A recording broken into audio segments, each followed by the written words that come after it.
कैसा हो अगर बाजार की अगली चाल का अंदाजा उसके होने से पहले ही लगाया जा सके। आज हम लोग ठीक यही करने वाले हैं। जो पारंपरिक तरीके हैं ना, उनसे एक कदम आगे बढ़ेंगे और देखेंगे कि बाजार की भविष्य की उम्मीदों को कैसे समझा जा सकता है। मतलब जरा सोचिए, क्या हो अगर चार्ट्स और बैलेंस शीट्स के अलावा भी कोई रास्ता हो, कोई ऐसा तरीका जिससे ये पता चल जाए कि बाजार असल में आगे क्या सोच रहा है। आज हम इसी रात से पर्दा उठाने वाले हैं। तो चलिए, सबसे पहले बाजार को समझने के जो दो सबसे पुराने और जाने माने तरीके हैं उन पर एक नजर डालते हैं। एक तरफ तो है फंडामेंटल एनालिसिस। ये कंपनी के जड़ तक जाता है, उसकी असली कीमत क्या है, मतलब क्यों खरीदें, ये पता लगाता है। और दूसरी तरफ है टेक्निकल एनालिसिस।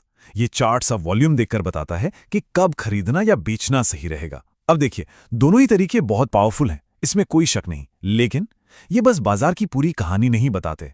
ये बस तस्वीर का एक हिस्सा है, एक और लेयर है, एक और परत जिसे समझना बहुत जरूरी है।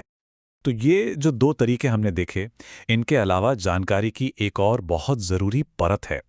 एक ऐसी परत जिसे बड़े बड़े अनुभवी ट्रेडर्स तो इस्तेमाल करते हैं, पर आम तौर पर यह नज़र में नहीं आती, छिपी रहती है।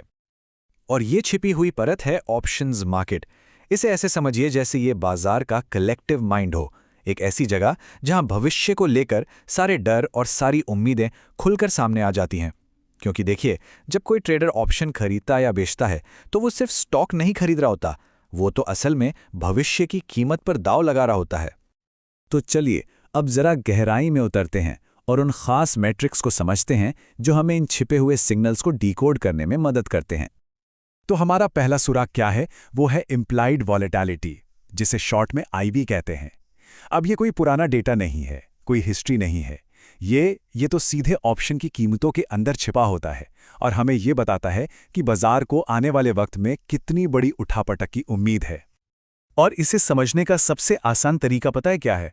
इसे बाजार का डर और लालच नापने वाला मीटर समझिए। जब आईवी हाई होता है तो समझ लीजिए बाजार में डर का माहौल है, उसे एक बड़ी अनएक्सपेक्टेड मूव की आशंका है। और जब आईवी कम होता है तो मतलब बाजार थोड़ा रिलैक्स्ड है, उसे स्थिरता की उम्मीद है। अगला इंडिकेटर है ओपन इंटरेस्ट और वॉल्यूम। इसकी तुलना ना एक पार्टी के शोर से कर सकते हैं। वॉल्यूम बताता है कि कितने लोग बात कर रहे हैं, मतलब कितने सौदे हो रहे हैं। लेकिन ओपन इंटरेस्ट ये बताता है कि कितने लोग अभी भी पार्टी में टिके हुए हैं, मतलब कितने सौदे अभी भी खुले हैं। और जब ये दोनों साथ में बढ़ रहे हों तो समझ जाइए पार्टी में कुछ बड़ा होने वाला है। मतलब सीधी सी बात यह है कि ये ट्रेडर्स के कन्विक्शन, उनके विश्वास का पैमाना है। ये सिर्फ शोर शराबा नहीं है, ये इस बात का सिग्नल है कि ट्रेडर्स अपनी पोजीशन पर डटे हुए हैं। उन्हें यकीन है कि बाजार उनकी सोची हुई दिशा में ही जाएगा। और फिर आता है पुट कॉल रेशियो। सुनने में शायद थोड़ा टेक्निकल लगे, पर यह एक बहुत ही सिंपल लेकिन जबरदस्त टूल है। ये बस ये देखता है कि बाजार में मंदी पर दाव लगाने वाले कितने हैं, यानी पुट ऑप्शंस, और उनकी तुलना तेजी पर दाव लगाने वालों से करता है, यानी कॉल ऑप्शंस। इसे बुल्स और बेयर्स के बीच रस्साकशी का खेल समझिए। अगर ये रेशियो 1 से ऊपर चला गया तो मतलब मंदी वाले यानी बेयर्स गेम जीत रहे हैं, और अगर ये 1 से नीचे है तो मतलब तेजी वाले यानी बुल्स का पड़ला भारी है। एक झटके में पता चल जाता है कि बाजार का मूड किस तरफ है। तो ठीक है, ये सारे टुकड़े तो हमने देख लिए, पर जब इन्हें एक साथ जोड़ते हैं तो तस्वीर कैसी दिखती है? चलिए इसे एक असली दुनिया के उदाहरण से समझते हैं। तो बात करते हैं टेस्ला की, जब उसके तिमाही नतीजों की घोषणा होने वाली थी। अगर हम सिर्फ पुराने तरीकों से देखें, यानी फंडामेंटल और टेक्निकल एनालिसिस से, तो मामला बड़ा गड़बड़ लग रहा था। प्रोडक्शन को लेकर सवाल थे, कुछ सरकारी नियम कानूनों की भी चुनौतियां थीं। कुल मिलाकर तस्वीर बिल्कुल साफ नहीं थी।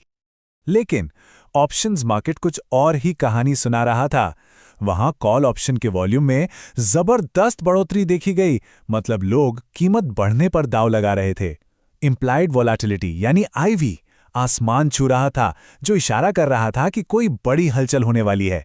और सबसे खास बात, ओपन इंटरेस्ट उन स्ट्राइक कीमतों पर जमा हो रहा था जो स्टॉक की मौजूदा कीमत से काफी ऊपर थीं। तो ये सब क्या इशारा कर रहा था? जहां एक तरफ फंडामेंटल्स मिले जुले संकेत दे रहे थे, वहीं ऑप्शंस मार्केट में बैठे ट्रेडर्स साफ साफ एक पॉजिटिव सरप्राइज की उम्मीद कर रहे थे। वे सब नतीजों के बाद एक बड़ी उछाल के लिए तैयारी कर रहे थे। तो सवाल ये उठता है कि एक एनालिस्ट इस पावरफुल डेटा को अपनी स्ट्रैटेजी में कैसे शामिल कर सकता है? देखिए, बात सिर्फ एक मीट्रिक को देखने की नहीं है, बल्कि पूरी तस्वीर को एक साथ समझने की है। इसके लिए एक सिंपल सा फ्रेमवर्क है। पहला कदम, जो भी खास मैट्रिक्स हैं जैसे आईवी, वॉल्यूम, ओपन इंटरेस्ट, उन्हें लगातार ट्रैक करते रहिए। दूसरा कदम, इस डेटा को अपने स्टॉक प्राइस चार्ट के ऊपर रखकर देखिए, मतलब ओवरले करिए। और तीसरा और सबसे जरूरी कदम, पैटर्न्स को पहचानिए। क्या किसी बड़ी खबर से ठीक पहले आईवी हमेशा बढ़ता है? बस इन्हीं पैटर्न्स को समझना वो चाबी है जो आपको दूसरों से एक कदम आगे रखती है। और ये हमें एक बहुत ही ज़रूरी बात पर लाता है। देखिए, ऑप्शंस एनालिसिस कोई जादू की छड़ी या क्रिस्टल बॉल नहीं है। जैसा कि नोबेल पुरस्कार विजेता विलियम शार्प ने कहा था, असली खेल 100% सही भविष्यवाणी करने का नहीं है, बल्कि अधूरी जानकारी को समझदारी से मैनेज करने का है। ये बस अनिश्चितता को बेहतर ढंग से संभालने का एक तरीका है। तो अगली बार जब बाजार को देखें तो सिर्फ सतह पर जो दिख रहा है उसी पर मत रुक जाइए, जरा गहराई में झांकिए, क्योंकि वो जो छिपी हुई परत है ना, वो हमेशा एक कहानी कह रही होती है। सवाल बस ये है कि क्या हम उसे सुन रहे हैं?